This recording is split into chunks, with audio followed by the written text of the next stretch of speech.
Bismillahirrahmanirrahim. Assalamualaikum warahmatullahi wabarakatuh. Perkenalkan, saya Amar Muarif dengan NIM 1831041171 dari kelas Penjaskes RFE Angkatan 2018. Pada kesempatan ini, saya akan mempresentasikan materi politik dan olahraga. Langsung saja.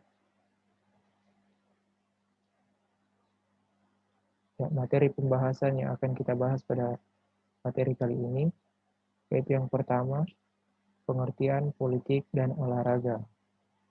Yang kedua, apa saja kaitannya politik dengan dunia olahraga. Yang ketiga, bagaimana pengaruh yang timbul dari masuknya politik dalam pembinaan olahraga. Yang terakhir adalah apa saja dampak positif dan negatif masuknya politik dalam pembinaan olahraga. Yang pertama, pengertian politik. Secara umum, politik adalah sebuah usaha untuk mengelola dan menata sistem pemerintahan untuk mewujudkan kepentingan atau cita-cita suatu negara. Secara bahasa, politik berasal dari bahasa Yunani, yaitu politika, dan berasal dari bahasa Arab, yaitu siasa, yang berarti dari, untuk, atau yang berkaitan dengan warga negara. Adalah proses pembentukan dan pembagian kekuasaan dalam masyarakat yang antara lain berwujud proses pembuatan keputusan khususnya dalam negara.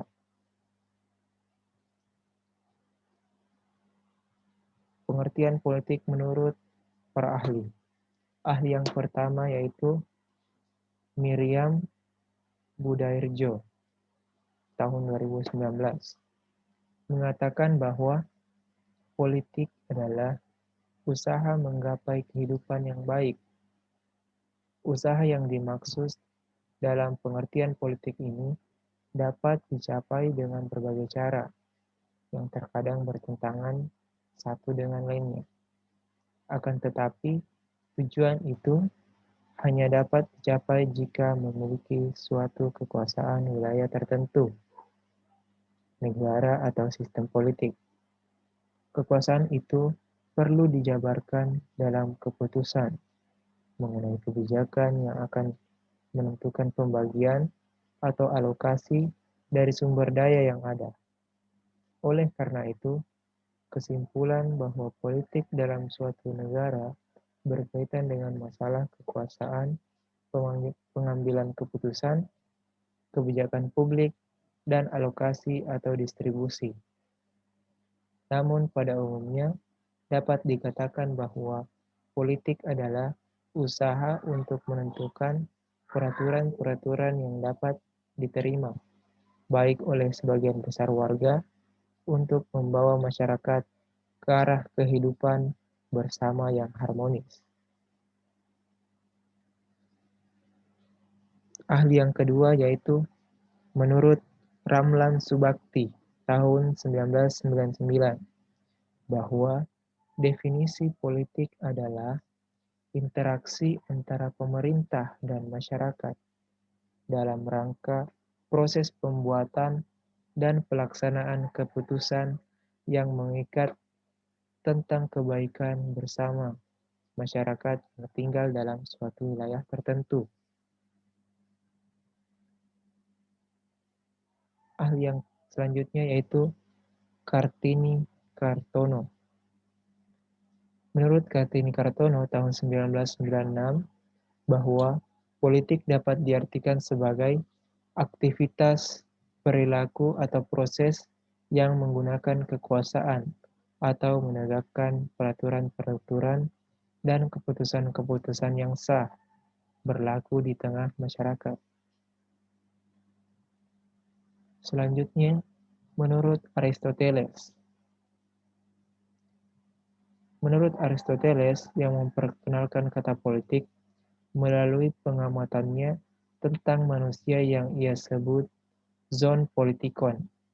Dengan istilah itu, ia ingin menjelaskan bahwa hakikat kehidupan sosial adalah politik dan interaksi antara dua orang atau lebih sudah pasti akan melibatkan hubungan politik. Aristoteles melihat politik sebagai kecenderungan alami dan tidak dapat dihindari manusia. Misalnya, ketika ia mencoba untuk menentukan posisinya di dalam masyarakat, ketika ia berusaha meraih kesejahteraan pribadi, dan ketika ia berupaya mempengaruhi orang lain agar menerima pandangannya. Aristoteles berkesimpulan bahwa usaha memaksimalkan kemampuan individu dan mencapai bentuk kehidupan sosial yang tinggi adalah melalui interaksi politik dengan orang lain.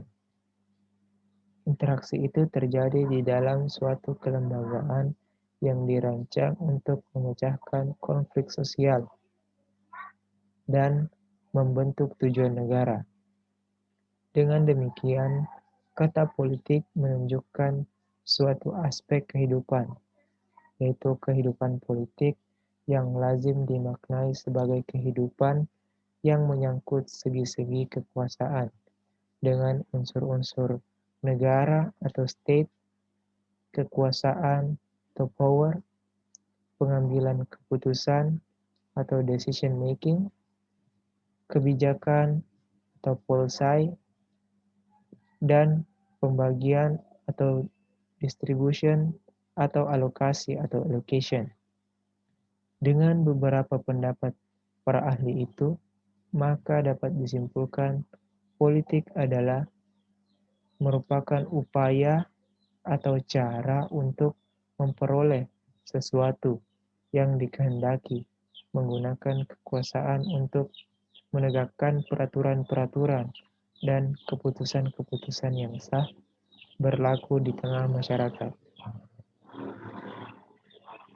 Pengertian olahraga. Olahraga merupakan aktivitas yang sangat penting untuk mempertahankan kebugaran seseorang.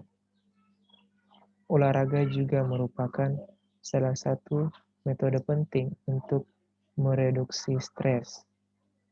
Olahraga juga merupakan suatu perilaku aktif yang menggiatkan metabolisme dan mempengaruhi fungsi kelenjar di dalam tubuh untuk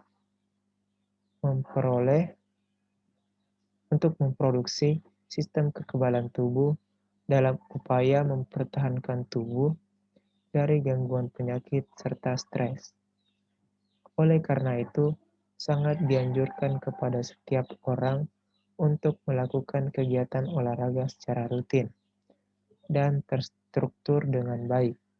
Dengan kata lain, olahraga adalah suatu aktivitas yang dapat menyehatkan diri dari luar maupun dari dalam, atau lebih dikenal dengan nama sehat jasmani rohani. Adapun beberapa pendapat atau para pakar yang mendefinisikan tentang olahraga. Pendapat pertama yaitu menurut Ensiklopedia Indonesia adalah gerakan badan yang dilakukan oleh satu orang atau lebih yang atau dapat dikenal regu atau rombongan. Sedangkan dalam kamus Webster New Collegiate Dictionary tahun 1980, olahraga adalah ikut serta dalam aktivitas tubuh untuk memperoleh kesenangan dan aktivitas khusus seperti berburu atau dalam olahraga pertandingan atau athletic games di USA. Adapun menurut UNESCO mengartikan bahwa olahraga sebagai setiap aktivitas tubuh merupakan permainan yang berisikan perjuangan melawan unsur-unsur alam, orang lain, ataupun diri kita sendiri.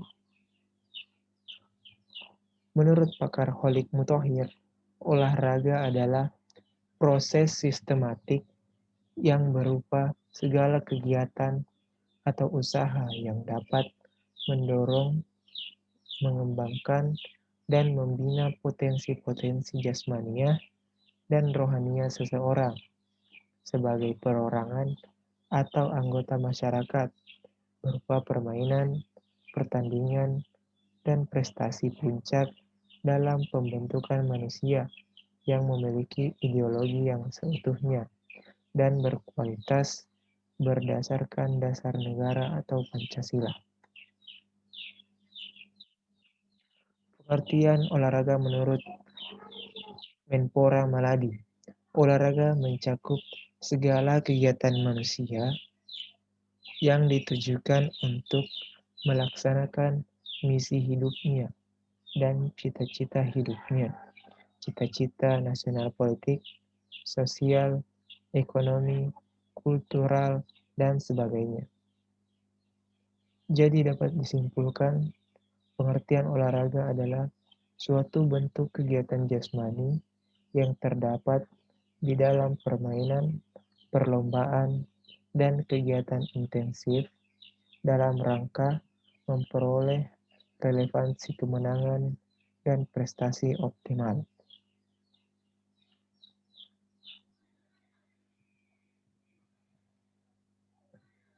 Ya, materi selanjutnya yaitu kaitan politik dengan olahraga.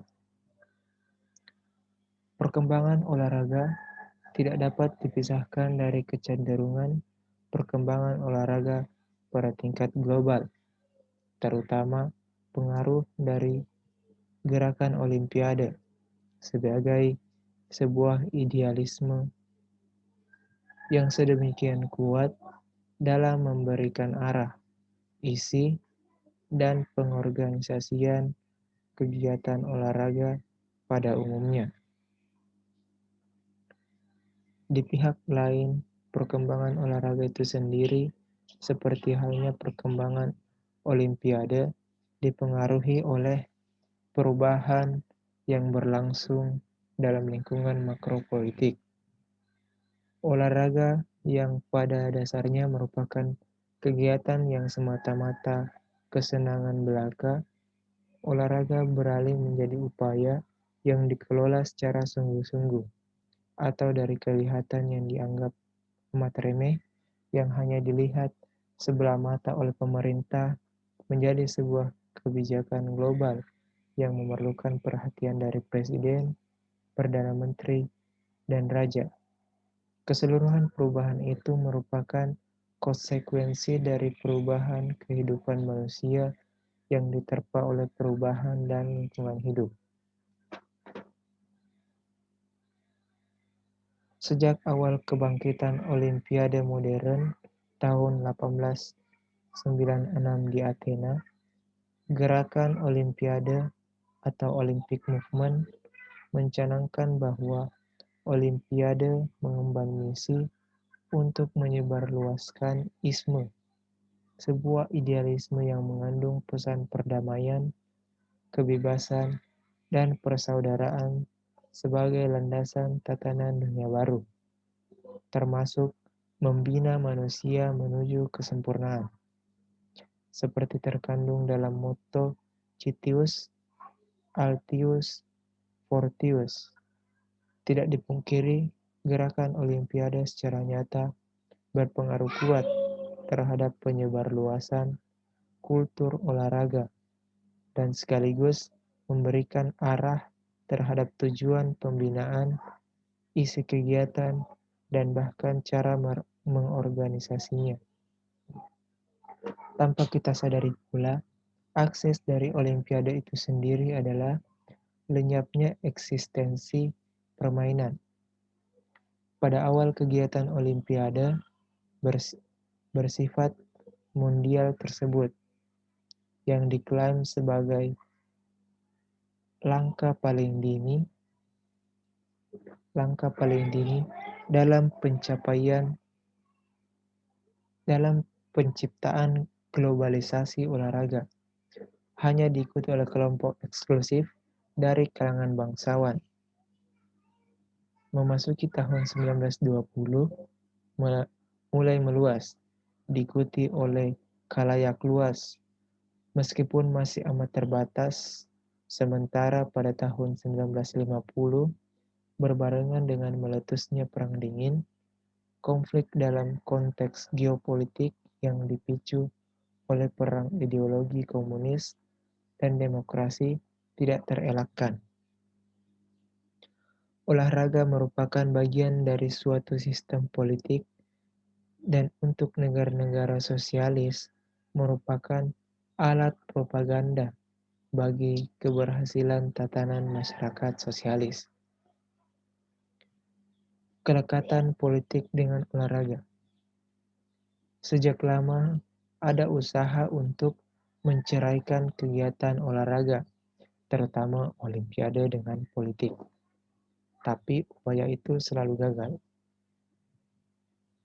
Kalau saja dunia mau jujur, sebenarnya terkait antara keduanya sudah terpatri dalam peraturan penyelenggaraan olimpiade itu sendiri. Apabila saja pengibaran bendera dan pengumandangan lagu kebangsaan negara asal atlet pemenang salah satu cabang olahraga sebagai contoh. Itu saja sudah menunjukkan tentang bagaimana olahraga sudah terpolusi oleh politik. Sejarah telah beberapa kali merekam tentang intervensi politik terhadap ajang yang sebenarnya dimaksudkan untuk memupuk sportivitas dan persahabatan antar negara dan bangsa ini.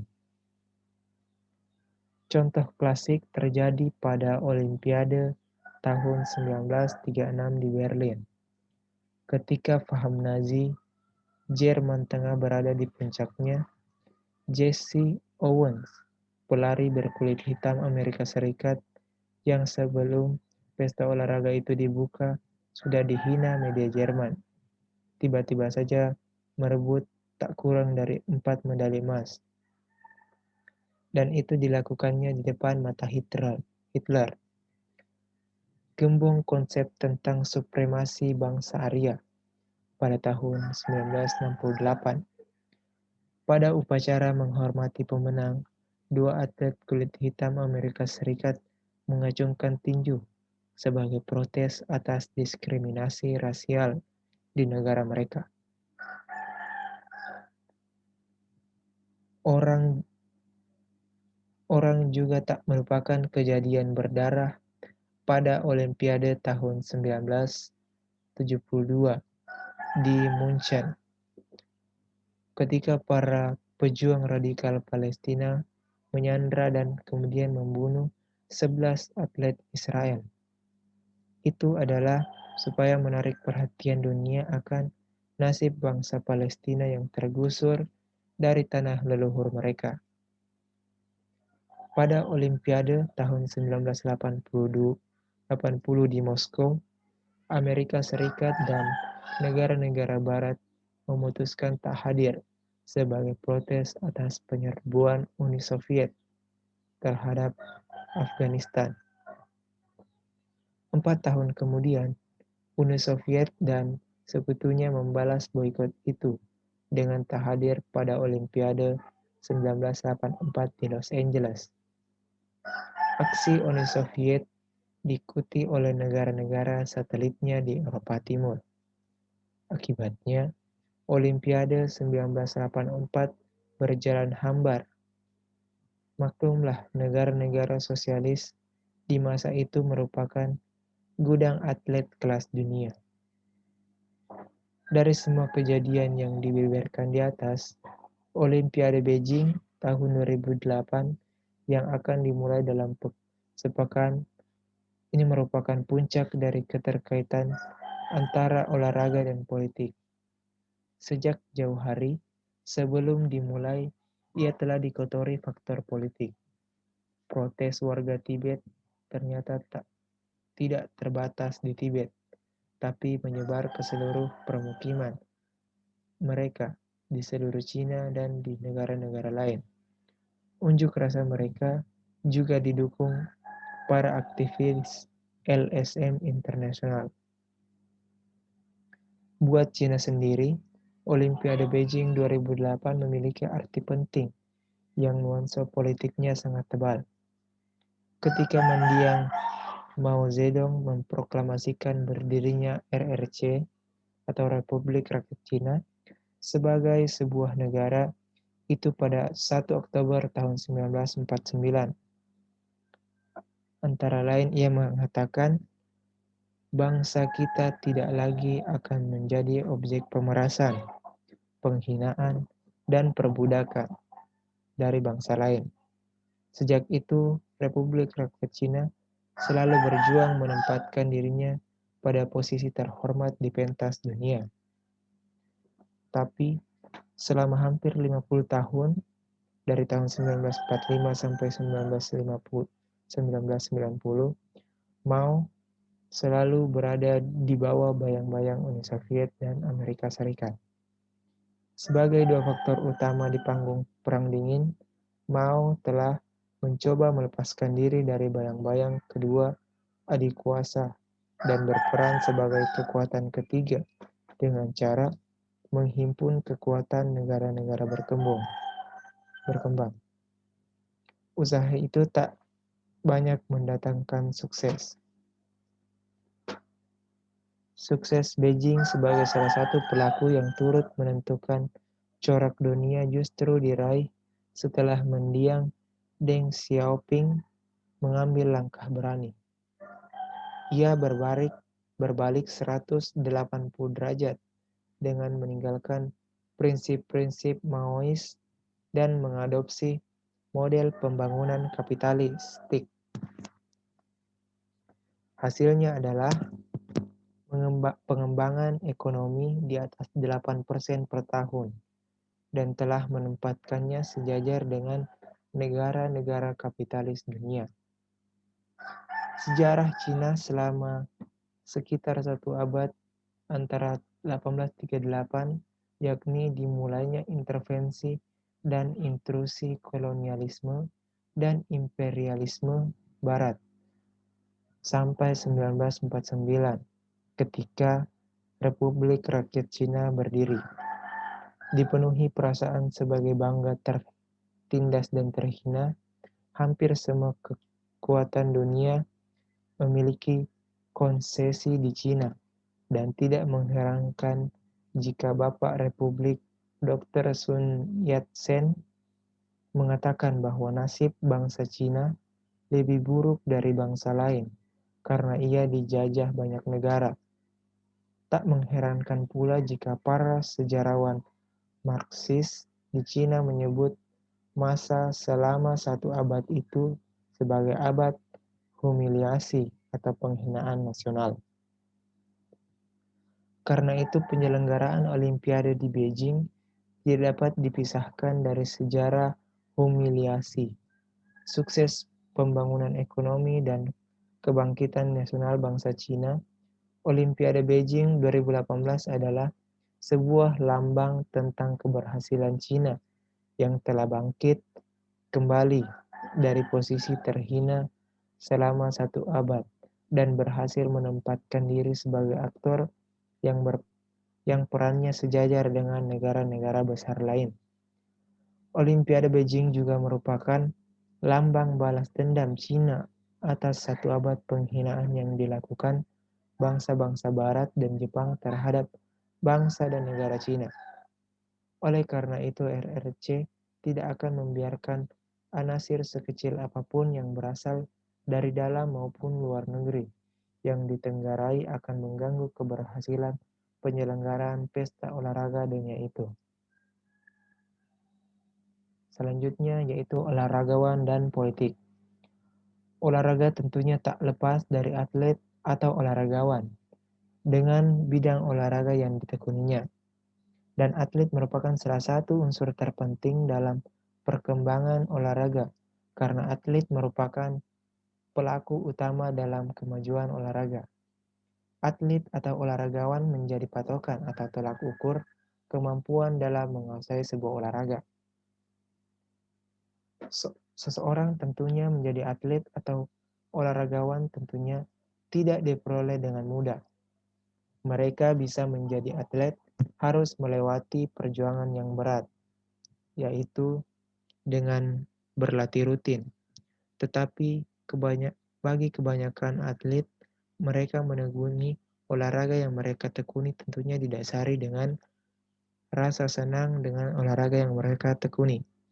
Jadi mereka melewati hari-hari latihannya dengan rasa senang. Selain membuahkan prestasi, tentunya mereka juga bisa mendapatkan kebugaran tubuh yang lebih bagus dibanding orang-orang non-atlet. Dan dari kebugarannya itu, mereka bisa memperoleh prestasi yang lebih bagus. Memperoleh prestasi yang lebih bagus lagi.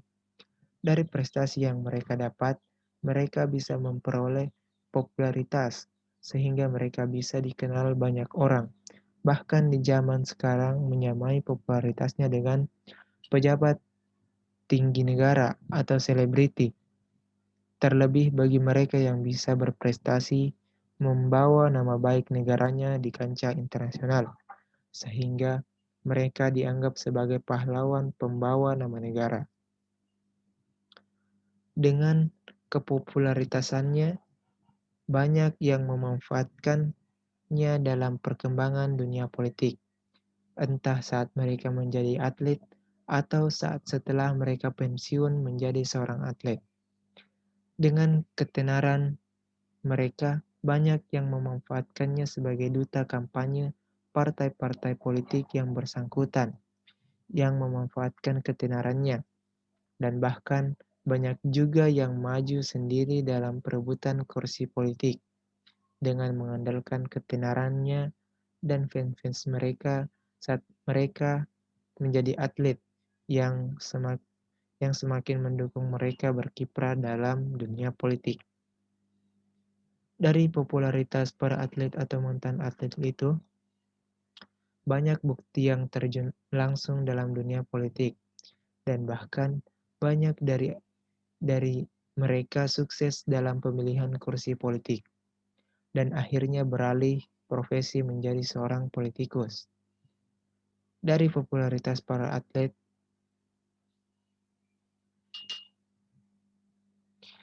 dan berikut ini contoh beberapa mantan atlet yang sukses terjun dalam dunia politik. Yang pertama yaitu George Weah, mantan pemain sepak bola Liberia. Ia meraih penghargaan pemain terbaik FIFA, sehingga merupakan orang Afrika pertama yang meraih gelar tersebut. Setelah pensiun dari sepak bola, Weah mencoba peruntungannya di dunia politik. Ia mencalonkan dirinya menjadi presiden Liberia dan bersaing dengan Ellen Johnson Sirleaf dalam pemilu presiden Liberia pada Oktober dan November 2005. Tapi sayangnya, Weah gagal menjadi presiden Liberia. Meskipun begitu, ia masih tetap aktif berkecimpung di dunia politik. Manny Pacquiao, petinju Filipina dengan segudang prestasi dan hingga kini masih aktif bertinju. Pada tahun 2007, ia mencalonkan dirinya sebagai anggota parlemen dari Partai Liberal. Tapi sayangnya, Pacquiao kalah bersaing dari Darlene Antonino Custodio. Saat itu, Pacquiao baru berhasil menjadi anggota parlemen saat pemilu 2010 untuk mewakili Provinsi Sarangani. Marat Safin, mantan petenis nomor 1, Marat Safin terjun ke politik. Dia menjadi anggota partai politik yang tengah berkuasa di Rusia. Mantan petinju Pete Sampras menyebut Safin akan sukses dan bisa menjadi presiden Rusia. Selanjutnya yaitu Kevin Johnson, mantan pemain basket NBA, sukses terjun ke dunia politik. Dia menjadi wali kota Sacramento pada tahun 2008. Dialah wali kota Amerika pertama untuk Sacramento.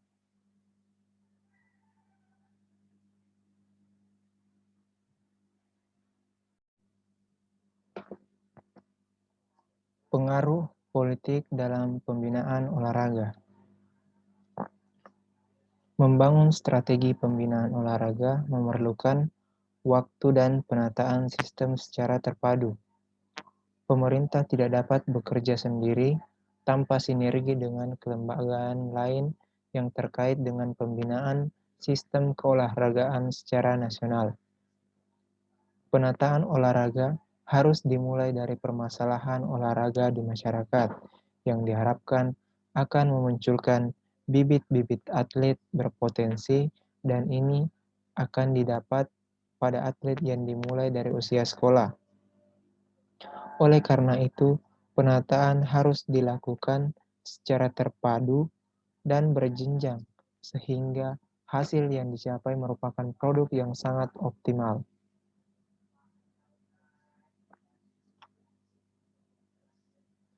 Untuk dapat menggerakkan pembinaan olahraga harus diselenggarakan dengan berbagai cara yang dapat mengikutsertakan atau memberi kesempatan seluas-luasnya kepada masyarakat untuk berpartisipasi dalam kegiatan olahraga secara aktif, berkesinambungan, dan penuh kesadaran akan tujuan olahraga yang sebenarnya. Pembinaan olahraga yang seperti ini hanya dapat terselenggara apabila ada suatu sistem pengelolaan olahraga yang terencana, terpadu, dan berkesinambungan dalam semangat kebersamaan dari seluruh lapisan masyarakat. Pembinaan atlet usia pelajar seringkali tidak terjadi kesinambungan dengan pembinaan cabang olahraga prioritas.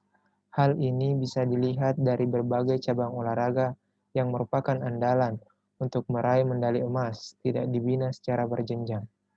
Untuk itu perlu dilakukan penyusunan program pembibitan atlet dari usia dini dengan cabang olahraga yang menjadi prioritas. Dunia olahraga saat ini dan bahkan yang akan datang tidak dapat dipisahkan dengan kehidupan masyarakat, berbangsa dan bernegara. Olahraga tidak hanya sebagai kebutuhan untuk menjaga kebugaran tubuh, akan tetapi telah merasuk dalam semua sektor kehidupan. Lebih jauh lagi, prestasi olahraga dapat mengangkat harkat dan martabat manusia, baik secara individu, kelompok, masyarakat, bangsa, dan negara. Prestasi olahraga suatu negara menjadi tolak ukur kemajuan bangsa dan negara. Oleh karena itu, persaingan mencapai prestasi olahraga antar negara terus berjalan dengan berbagai pengembangan teknik dan teknologi bidang olahraga.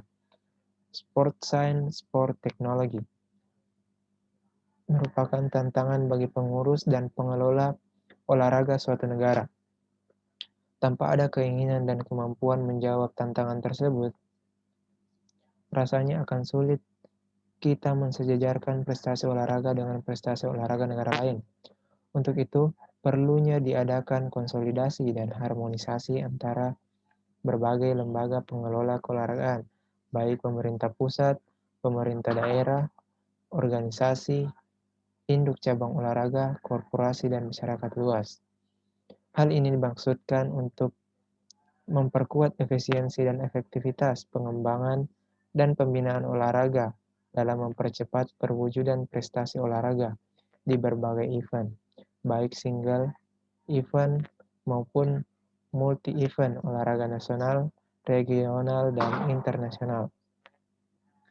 Tak bisa dipungkiri, olahraga menjadi salah satu komoditi atau aset berharga suatu negara.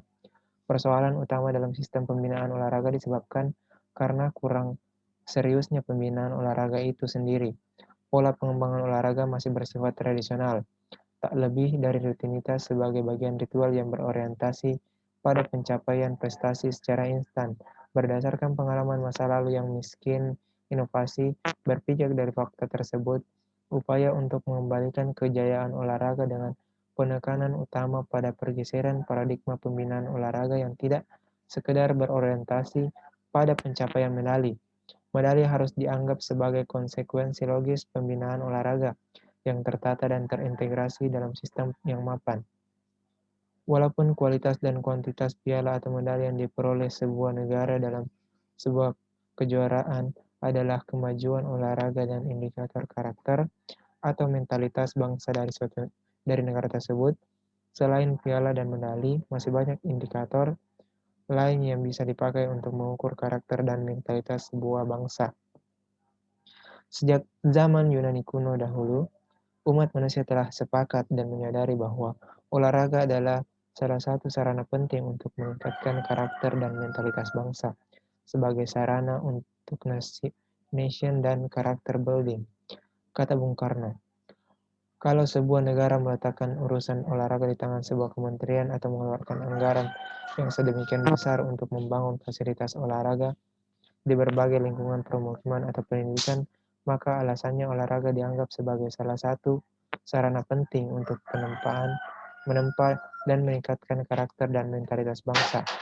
Kalau kita hendak memajukan olahraga, maka kita perlu menyadari benar fungsi dan tujuan olahraga. Tujuan olahraga bukan sekedar meraih piala atau medali, tujuan olahraga adalah membangun karakter dan mentalitas bangsa. Komitmen untuk melaksanakan dan menyepakati arah strategis pembangunan pembinaan olahraga itu diperkuat oleh komunikasi dan koordinasi. Selain mesti terjamin sisi kebenarannya, berdasarkan paparan singkat itu sangat jelas bahwa subsistem pendidikan jasmani atau olahraga pelajar dan mahasiswa tidak boleh terbengkalai pembinaannya dan termasuk ke dalam kebijakan umum.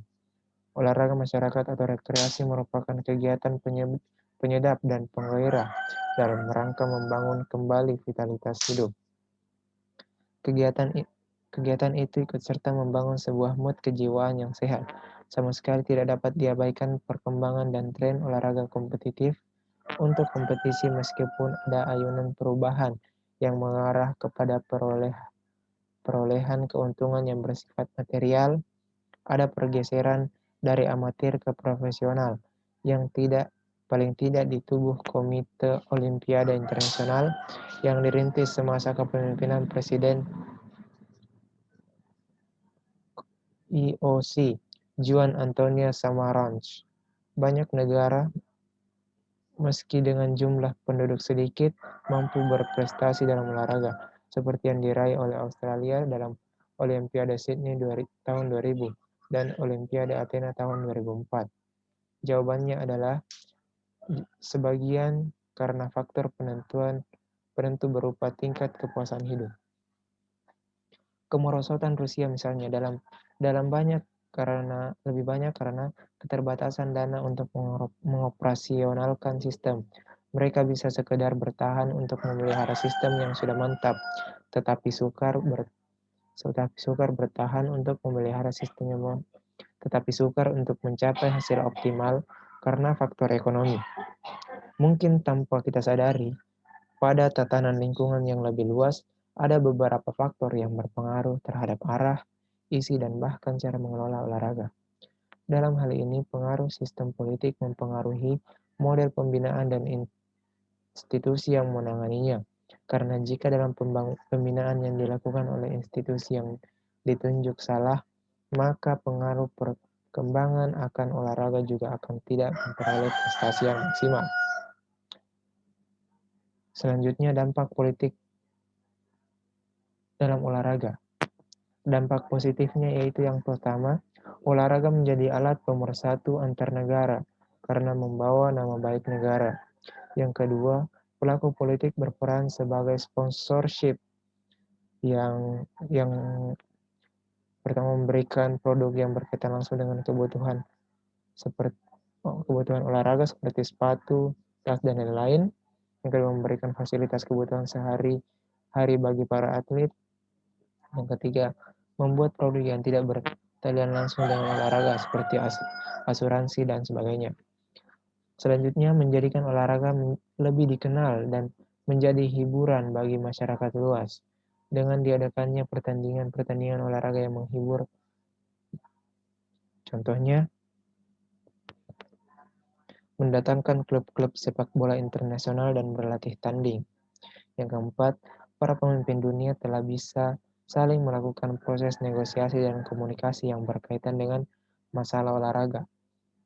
Seperti contohnya hubungan yang baik antar negara juga dapat diciptakan dengan menggelar pesta olahraga di penjuru dunia. Intinya dengan mensosialisasikan olahraga dalam kehidupan politik, baik luar negeri maupun dalam negeri, akan berdampak baik dalam kehidupan politik dunia, negara khususnya. Yang kelima, dengan pemerintah melibatkan sponsor dan mengendalikan olahraga, klub-klub olahraga bisa lebih berkembang dari segi finansial dan secara tidak langsung, pembinaan di bidang sarana dan prasarana memadai dan kesejahteraan atlet juga menjadi ikut terangkat. Dampak negatif. Yang pertama, tidak sedikit terjadi provokasi dalam dunia olahraga yang disebabkan urusan politik. Salah satunya kasus suap kepada pelaku olahraga atau atlet, wasit, panitia pertandingan, dan lain-lain. Rusaknya kepengurusan dalam organisasi olahraga karena lebih mementingkan urusan kepentingan politiknya sendiri ketimbang kemajuan olahraga, sehingga berimbas kepada kemunduran dan rusaknya sistem pembinaan olahraga. Yang ketiga, kemunduran sistem atlet dikarenakan atlet menjadi sarana kampanye dan terjun dalam berbagai kegiatan politik yang menjadikan konsentrasi atlet menjadi terpecah. Yang keempat, rasa nasionalis atlet menjadi berkurang karena hanya mementingkan segi finansial saja yang diperoleh dari dampak masuknya politik. Yang kelima, hilangnya sportivitas dalam olahraga, baik dalam pertandingan atau kepengurusan, karena intervensi dari pihak luar atau kepentingan politik. Dapat diartikan bahwa olahraga tidak boleh untuk dijadikan tempat ajang berpolitik yang bukan untuk keuntungan olahraga tersebut. Ya, mungkin hanya itu yang dapat saya sampaikan. Apabila ada kekurangan, saya mohon maaf. Saya akhiri, wabillahi taufiq wal hidayah. Wassalamualaikum warahmatullahi wabarakatuh.